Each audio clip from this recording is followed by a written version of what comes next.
Alô, torcedor colorado, esse é o Guia do Brasileirão. E qual a expectativa do Internacional para esse ano? Quem foi a melhor contratação? Quem é o principal destaque? Quem que pode surpreender? Além do time base do novo treinador Pesolano, a gente vai ter uma análise em vídeo para mostrar como que vai funcionar isso. Tô com o Vincenzo Delicani, Fala aí. que conhece muito bem o trabalho do Pesolano. É verdade. E se encarregou de fazer essa análise de como vai ser o Inter no Campeonato Brasileiro. O Inter tinha que encontrar um caminho para sair do que foi o terror da última temporada e ter esperança para 2026. O mercado não é esse caminho, é um mercado muito discreto, com o Félix Torres, Paulinho Paula e também com o Rodrigo Villagra.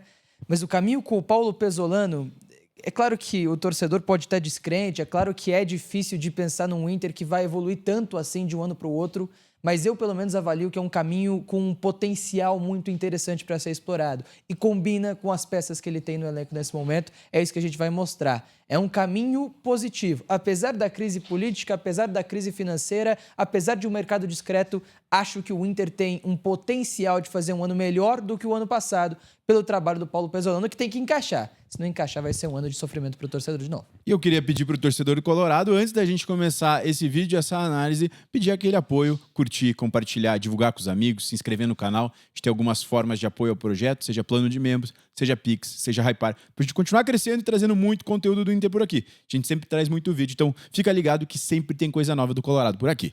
Vamos lá, você falou sobre Pesolano e eu ia até perguntar, o Pesolano a gente não coloca como a melhor contratação porque é treinador. É verdade. Apesar de eu achar que você pensa assim. Talvez sim, se contasse treinador, colocaria ele, fatalmente. Mas quem que é a melhor contratação do Inter? Não tem como correr do Rodrigo Villagra, volante que vem do CSKA Moscou, foi um destaque no Tajeres na Argentina, depois jogou no River Plate antes de ir à Rússia, tá? Números na Premier League russa, é importante, ele não era um titular absoluto. 4 titularidades em 8 jogos, 86% nos passes, 32,2 ações com bola por jogo, não pegava tanto assim na bola, 50% de acerto nas bolas longas, este é o principal fator. Tá? Por que pegava pouco? Porque o CSKA não era um time de tanta posse, de tanta imposição. Ele era muito importante nessa bola fatiada, nessa bola lançada, o que vai importar muito pro Inter, vou contar para você por quê. 2 bolas recuperadas por jogo, é um número bem ok. É um Villagra que não teve destaque na Premier League russa, ainda assim, se fizer o que fez pelo Tajeres no futebol brasileiro, tende a trazer muitas coisas boas para a temporada do Internacional. Até porque a necessidade do Inter de um camisa 5 era muito grande.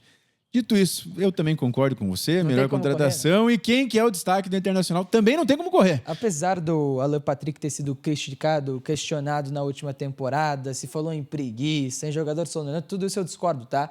É um destaque do Inter, sim, apesar da campanha do rebaixamento, e os números comprovam. Em 2025, no Brasileirão, foram 11 gols e 7 assistências em 30 jogos. 21% de conversão. É conversão de centroavante bom, 21%, tá? A cada 5 chutes ele fazia um gol. 6 gols de pênalti. Dos 11, ele fez 6 gols de pênalti no Campeonato Brasileiro. 21 grandes chances criadas. Isso é um número alto. absurdo, tá? Em 30 jogos, meu amigo, é inacreditável. E tá? a gente aqui fez de vários jogadores, então sim, a gente tem um parâmetro para comparar, né? É muito alto mesmo. É, o Arrascaeta até no Guia do Flamengo teve 18, né? Então.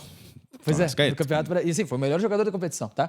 3,3 passes decisivos, o que é um número muito alto, tá? O passe para finalização, é absurdo esse número. 34% nos cruzamentos, o que também é muito alto, com 69% nas bolas longas, o que é um absurdo, tá? Você elogiou 50% do Villagra agora há pouco? Exatamente, cara, exatamente. E ele teve ainda 3,3 bolas recuperadas por jogo para também tirar esse estigma de jogador sonolento, que não ajuda. Assim, criticar o Alan Patrick, eu entendo o torcedor que, não gostou da temporada, foi um Inter que quase caiu, é tudo muito verdade.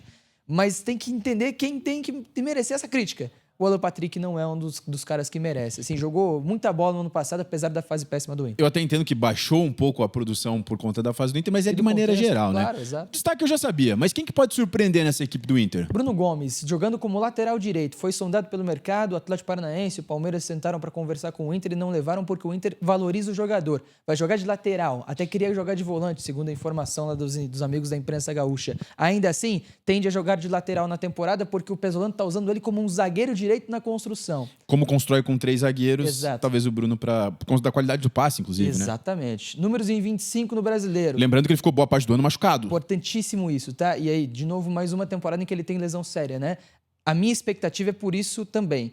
2 assistências em 14 jogos, 85% no passe, um posse decisivo por jogo, né? No brasileiro, 52% nas bolas longas e 3,7 bolas recuperadas por partida. São números interessantes de um cara que alternou entre lateral e volante, voltou de uma lesão séria e esse é o ponto do pode surpreender. Sim, né? Até por isso, né? Porque assim, ele tem temporadas que são boas, mas são marcadas por lesão. Se ele mantiver a forma física ideal, ele é um jogador que tende a subir um degrau, que tende a dar um salto com a camisa do Internacional. E é curioso porque ele volta a jogar no final do ano passado e ele é útil aonde você coloca ele. Exatamente. Jogando de lateral ou de meio campista. Lembro da análise daquele jogo no Beira-Rio contra o Bahia, ou na Fonte Nova. Acho que foi no Beira-Rio. Cara, no Beira-Rio ele deu duas assistências. Que ele dá duas assistências. E, assim, espetacular, tá? É um jogador que qualifica muito a saída para ser zagueiro da direita na construção, lateral direito, né? Time base no nosso campeão. Então vamos para esse time base aí, Pesolano, uma novidade. Como que você acha que ele vai armar? Claro, aqui a gente faz um esboço, tem as suas variações, né? Mas como que ele vai armar? Vamos lá. Rocher goleiro, Bruno Gomes, Mercado, Vitor Gabriel e Bernabé. Vijagra, Alan Patrick e Alan Rodrigues eu coloco aqui, apesar do Paulinho começar como titular a temporada, tá? O Ronaldo também tá jogando, mas é só até o Vijagra poder estrear. E deve estrear no Grenal. Vitinho, Borré e Carboneiro no ataque. Esse é o Internacional base do Paulo Pesolano. O que acontece aqui? Bruno Gomes, Mercado e Vitor Gabriel constroem em 3, com o Bernabé, um ponta esquerda. Você tem Alan Patrick e aí o Vijagra, ou enfim, o Alan Rodrigues. Você pode ter, na verdade, desculpa, o Alan Rodrigues e o Vijagra, 2 volantes, tá? Com o Alan Patrick, meia direita, o Carboneiro, meia esquerda, o Vitinho, ala direita e o Borré, centroavante. É isso que eu imagino do Internacional, que também pode ter Vijagra, Alan Patrick e Alan Rodrigues como um trio de meio-campistas também, com o Vitinho na ala e 2 atacantes, o Borré e o Carboneiro. É mais parecido com o que fazia o Pesolano lá no Watford, na Inglaterra, tá? Mas inicialmente é o 3-2-5 com 2 meias, 2 camisas 10, o Alan Patrick e o Carboneiro. E você tem 2 pontas físicos para recompor na marcação, para não sobrecarregar essa questão de um meio-campo que sabe jogar, né? Alan Rodrigues e Alan Patrick, talvez você perca um pouco na marcação. O Inter corre atrás de um centroavante ainda, né? Tem essa questão do Borré não ter agradado. E aí, talvez alguns nomes podem vir. Teve a situação do Alejandro, né? Você tem alguns jogadores que poderiam agregar ao Internacional. O Borré não começa mal a temporada, tá? Mas é muito caro para o que entrega. Opções no banco. Félix Torres estreou fazendo gol e pode ganhar essa vaga ou disputar essa vaga com o Mercado, que é um cara mais velho, que é um cara acho que o Mercado não sai do time. Não, assim, não digo que vai perder titularidade, mas digo que o Félix Torres tende a ter minutos pelo Mercado ser um cara que tem mais idade, que não vai conseguir jogar todos os jogos na temporada. Mas eu acho que pode ser a dupla.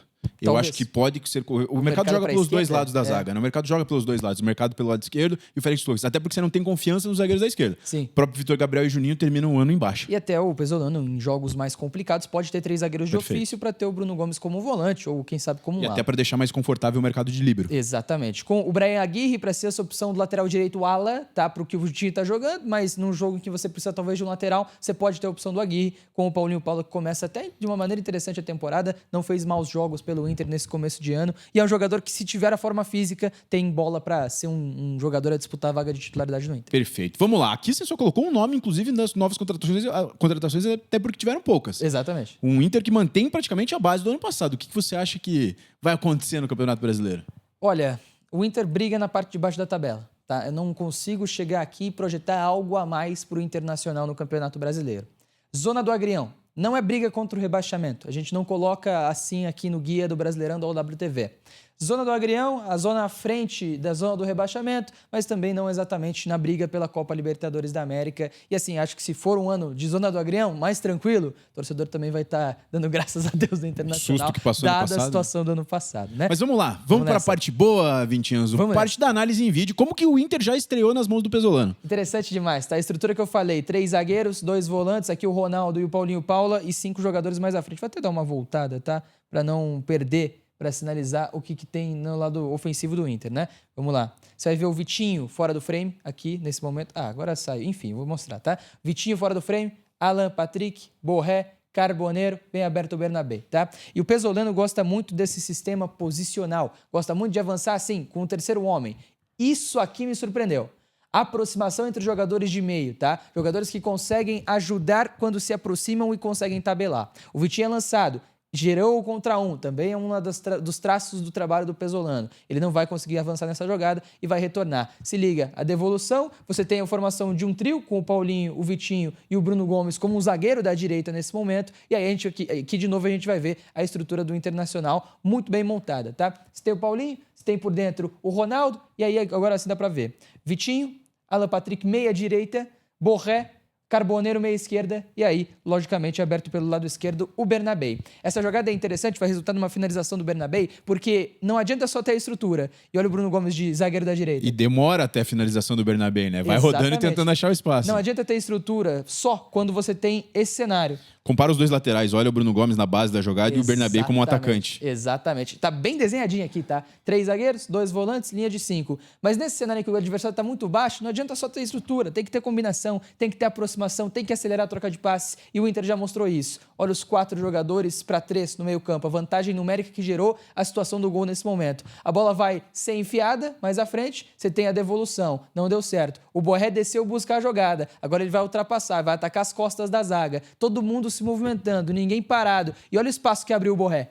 Com a movimentação que ele veio e trouxe o zagueiro para trás. Abriu espaço entre linha, essa bola vai ser avançada, você tem um princípio de novo do terceiro homem que aconteceu no início da jogada, e aí sim o Inter acelera, o Inter começa a trocar bola. A bola quase não pega no chão nessa jogada, né? O Borré consegue ficar com ela, o Alan Patrick vai abrir com o Carboneiro, muita gente muito próxima no corredor central, o que é importante para ter superioridade. Existe um bate-rebate sim, mas você tem 2 jogadores atacando de fora para dentro da área para gerarem opções. O Bernabei é um deles que finaliza e a bola vai para fora. Vendo esse lance, eu discordo do que eu mesmo falei agora há pouco, do Félix Torres jogar como dupla com o Bernardo, a não ser que o Bruno Gomes não esteja em campo. Com o Mercado. Com o Mercado, perdão. Falei Bernardo. Porque senão o Mercado teria que abrir na esquerda. Não vai acontecer isso. O Bruno Gomes não tem que estar em campo para jogar uma dupla com Félix Torres e Mercado, que daí talvez com o Aguirre você abra a construção, só que daí o Bernabei que vai ter que segurar o lado esquerdo, não vai ser. Então eu discordo do que eu mesmo falei agora há pouco. Então, eu entendo o Félix Torres brigando nessa vaga por dentro. Eu até acho que ele pode fazer a do Bruno Gomes, tá? Mas aí o Bruno Gomes teria que ser volante. Os dois não podem jogar na mesma função por ali. Perfeito. E nessa primeira jogada a gente vê, a gente vê ideia de jogo, né? Claro que contra o adversário mais fraco, o Inter de Santa Maria e tal, mas a gente vê ideia de jogo, ofensivamente falando. Mas não exatamente é só isso que é a ideia do Pesolano. Ele é um treinador que gosta muito da transição, dos contra-ataques, e isso também funcionou contra o Inter de Santa Maria. Aqui você tem a roubada de bola para o Inter e a bola fica com o Alan Patrick, que até não dá essa bola de primeira, mas consegue dar um giro muito interessante e aí sim fazer essa jogada avançar com o Paulinho. Ele vai encontrar o Carboneiro. O Carboneiro vai ser essencial nesse time para exatamente isso, para puxar contra-ataque, para gerar transição, porque é uma grande característica dele e é algo que ele se sente confortável fazendo. Nessa, puxa o contra-ataque, chega na frente da área, finaliza. Tinha o passe. E 2 caras livres, né? Ele finaliza para o gol e acaba não fazendo o gol naquele momento. Mas a transição não apareceu tanto, lógico, é o Inter de Santa Maria, né? É um time que não atacou tanto assim o Inter para gerar o contra-ataque. Ainda assim, é um Internacional que tende a apostar muito nisso, porque a cara do Pesolano é essa, esse jogo vertical, esse jogo muito direto, e contra adversários que se expõem mais, isso vai funcionar um pouco mais. Para fechar o vídeo, tá? Pressão mal feita nessa primeira partida. Você tem o Carboneiro muito alto fazendo essa marcação, tá? O Inter vai conseguir retomar a posse da bola na frente, mas não vai exatamente conseguir manter ela. Ok, retomou, beleza. O passe acontece, o Alan Patrick tenta a bola, não consegue retomar. Aqui a pressão acontece nesse momento. 3 jogadores fazem o pós-perda. O Inter de Santa Maria consegue ter a bola, mas o Inter vai roubar novamente nesse lance, vai conseguir ter a bola. Aqui o Borré relutou, porque ele não está exatamente acostumado a pressionar pós-perda. E nesse milissegundo que ele demorou para tomar a atitude, aí a pressão já não deu certo e o Inter de Santa Maria escapou. E aí, para correr para trás, meu irmão, é complicado. Você tem que estar muito bem treinado, tem que estar muito bem coordenado. Por isso esse contra-ataque aconteceu. Outras transições aconteceram nesse jogo contra o Inter de Santa Maria também, não geraram gols, mas assustaram o Inter. Essa vai assustar muito, tá? Essa bola vai ser uma finalização dentro da grande área com igualdade numérica. Então é importante, Will, o Inter vai pressionar bastante, principalmente pós-perda, mas tem que fazer um trabalho coordenado para não ter que controlar a transição, porque é outro trabalho que tem que ser muito bem coordenado e nesse começo de ano o torcedor talvez tenha que aturar alguns contra-ataques, algumas transições, principalmente para citar um contexto na estreia do Campeonato Brasileiro contra o Atlético Paranaense, que é um time que adora a transição, que tem jogadores muito rápidos para isso, então pode ser um perigo ao Inter na estreia do Brasileirão. Mas essa questão de pressão ela é muito treinada, então a gente está no início de temporada, vale a gente destacar isso que fica muito, muito difícil. Mais alguma consideração sobre o Inter? É isso, é um Internacional que vai ter que ter um ano seguro para tentar agradar o seu torcedor. Não acho que o Inter vai brigar na parte de cima da tabela, mas com um ano seguro, imagino que a situação fique um pouco mais tranquila. Mas tem que dar tempo para o Pesolano trabalhar também, tá? É um sistema mais desenvolvido, é um sistema moderno, mas tem que ter tempo para trabalhar. Vamos lá, vamos ver o que o torcedor colorado pensa. Você, torcedor colorado, o que você espera do Inter nessa competição? O que você espera do Inter nesse ano? Acha que vai brigar para não cair? Acha que vai brigar pela Libertadores? Deixa seu comentário aqui. Novamente peço para você que curta, compartilhe, divulgue com os amigos, se inscreve no canal, a gente tem algumas formas de apoio ao projeto. seja plano de membros, seja Pix, seja o Hypar, pra gente continuar crescendo, trazendo muito conteúdo do Inter por aqui. Fica ligado, um grande abraço, até o próximo.